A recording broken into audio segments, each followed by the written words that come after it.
අයිබෝවන් යාළුවනේ අද දවසේදී මේ සතුරු වෙන දවසක් නන් නෙවෙයි.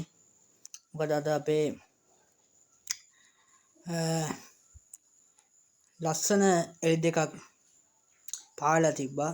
ඒ එලි දෙක ඊයේ එක එලියක් නිවී ගියා. ඊයේ අනිත් එළිය නිවී ගියා පෙරේදා. මට දන්න විදියට පෙරේදා තමයි නිවී ගියේ.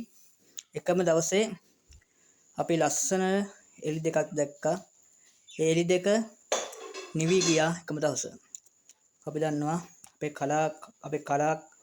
මම ඇත්තටම ආදරය කරපු චරිත දෙකක්. එක්කෙනෙක් තමයි අවසරයි නම කියන්නට අපේ පූජ්‍යපාද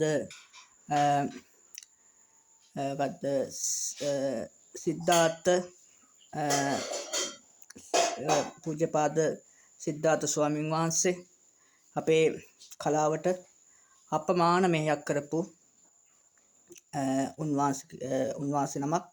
ඉතින් උන්වහන්සේට මම මේක මුලින්ම උන්වහන්සේට නිවන් සැප ඊළඟ භවයේදී නිවන් සැප ලැබේවා කියලා මුලින්ම ප්‍රාර්ථනා කරනවා. ඊළඟ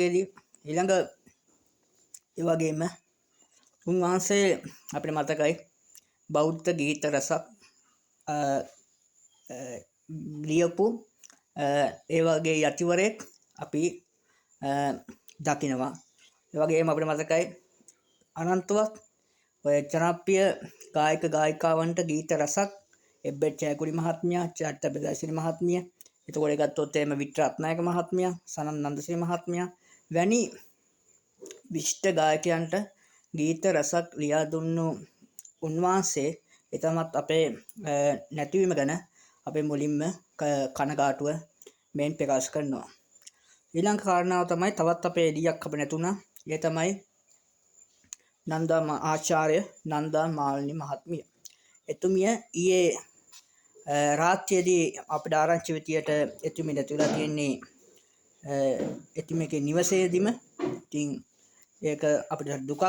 අද එතුමියක් මේ කලාවට නැත්නම් මේ ගායන ශ්‍රේෂ්ඨයට අප්‍රමාණ සේවයක් කරපු තාමත් දක්ෂ නියතමානී ගායිකාවක් හැටියට අපි දකිනවා. මම එතුමියගේ ගීත කොට අපි ආදර කරනවා. ඒකම අපිට මතකයි එතුමිය කියපු ගීත වන්දනාව කාරණාව වැනි යන ඒ වගේම වැනි ගීත එතුමිය ගායනා කරපු ගීත හැටියට අපිට දකින්න පුළුවන්.